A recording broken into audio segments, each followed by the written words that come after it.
Cookery சேனலை பார்த்து யார் வேணாலும் சமையல் பண்ணலாம். ஆனா சுவையான சமையல் பண்றது எப்படி? நான் இதயம் நல்லெண்ணெயில சமையல் பண்றேன். ஆஹா ஓஹோன்னு பாராட்டுறாங்க. நீங்களும் இதயம் நல்லெண்ணெயில சமையல் பண்ணுங்க, பாராட்ட வாங்குங்க. தினம் தோறும் வாங்குவே இதயம். 81 சட்டசபை தொகுதிகள் கொண்ட ஜார்க்கண்டில் முதற்கட்டமாக 43 தொகுதிகளுக்கு நேற்று தேர்தல் நடந்தது. மொத்தம் 1,37,00,000 பேர் ஓட்டளிக்க தகுதி பெற்றிருந்தனர். 43 தொகுதிகளில் மொத்தம் 683 வேட்பாளர்கள் போட்டியிட்டனர். நேற்றைய தேர்தலில் ஒட்டுமொத்தமாக 64.8% ஓட்டு பதிவாகியுள்ளது. இதே 43 தொகுதிகளில் 2019 தேர்தலில் 63.7% ஓட்டுகளே பதிவாகியிருந்தது. இந்தியா கூட்டணியில் இடம்பெற்றுள்ள ஜார்க்கண்ட் முக்தி மோர்ச்சா மாநிலத்தில் ஆளும் கட்சியாக உள்ளது.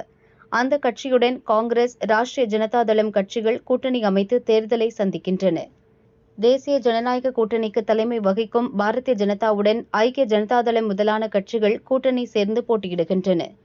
நேற்று நடந்த முதல்கட்ட தேர்தலில் ஜார்க்கண்ட் முக்தி மோர்ச்சா வலிமையுடன் இருக்கும் பழங்குடி கிராமங்களில் அதிக ஓட்டுகள் பதிவாகியுள்ளது. தலைநகர் ராஞ்சி மற்றும் ஜாம்ஷெட்பூர் போன்ற நகர பகுதிகளில் குறைவான ஓட்டுகளே பதிவாகின. இந்த 43 தொகுதிகளில் கடந்த முறை ஜார்க்கண்ட் முக்தி மோர்ச்சா 17, பாரதிய ஜனதா 12, காங்கிரஸ் 9 இடங்களில் வென்றிருந்தது. மற்ற இடங்களில் சிறிய கட்சிகளும் சுயேட்சைகளும் வென்றனர்.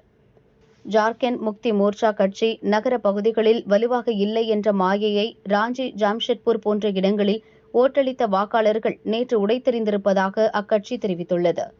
ஹேமந்த் சோரன் தலைமையில் மீண்டும் அரசு அமையும் என்பதை நேற்று ஓட்டு போட்ட விவசாயிகள், தொழிலாளர்கள், பெண்கள் தெளிவாக்கியுள்ளனர் என்றும் கூறியுள்ளது. தேர்தல் நடந்த 43 தொகுதிகளில் 2 பங்கு இடங்களில் தேசிய ஜனநாயக கூட்டணி வெற்றி பெறும் என்று பாரதிய ஜனதாவும் நம்பிக்கை தெரிவித்திருக்கிறது. வரும் 20ஆம் தேதி மீதமுள்ள 38 தொகுதிகளுக்கு 2ஆம் கட்ட ஓட்டுப்பதிவு நடக்கிறது. நவம்பர் 23இல் தேர்தல் முடிவுகள் வெளியாகின்றன.